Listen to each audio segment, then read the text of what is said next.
We must not let our rulers load us with perpetual debt, Thomas Jefferson once said. Yet this week, the Congress votes to do that very thing. The current argument is whether senators will take the lead and vote to raise the debt ceiling in order to avoid disastrous repercussions on our economy. Secretary Geithner said, quote, "Failure to increase the limit would be deeply irresponsible." Doesn't it seem, however, that real leadership should have been demonstrated to keep us from getting here in the first place? How many other organizations get to change the rules every time they approach a crisis? I, for one, would love to put a couple of extra zeros on my bank account when my money is running low. The question is not whether we will be irresponsible and not raise the debt limit, but whether Congress will take serious immediate actions to turn off the flowing spigot of money. Alexander Hamilton wrote, quote, "To allow a government to decline paying its debts, you overthrow all public morality." He went on to say that accruing out-of-control debt unhinges all the principles that preserve the limits of free constitutions.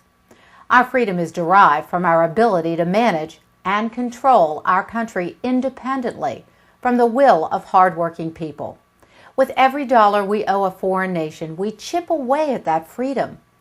Benjamin Franklin put it best when he said, quote, "When you run in debt, you give another power over your liberty." More startling is the fact that we are simultaneously stripping our children of freedom by passing this debt onto them. As we take this vote in 2011, we are sending this egregious debt down the line to our children and grandchildren. We're throwing upon posterity the burden which we ourselves ought to bear, as George Washington said when speaking against such mounting debt. As I speak, our current debt limit is $14.3 trillion. How did we ever get this far? Secretary Geithner says it is, quote, "because Congress has always acted to increase the debt limit when necessary." It seems that spending recklessly has become the norm in Washington.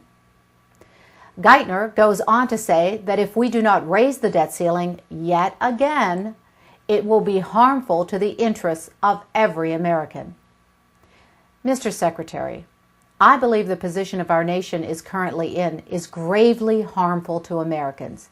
If we don't reduce our spending immediately and leave the debt limit at its current level, we will hurt our nation irreversibly and sacrifice even more of our freedom.